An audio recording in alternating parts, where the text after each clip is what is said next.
naging Pasko po namin noon, masaya po talaga. Buntis po ako, alam po namin na may inaasahan na kaming baby, kasama na namin siya. Yun po yung unang Pasko na nanay na din po ako.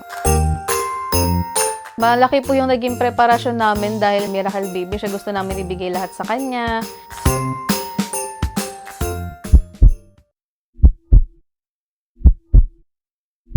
Magto 2 months po siya noon, biglang may narinig daw po na murmur, may butas po yung puso niya. Siyempre natakot po kami.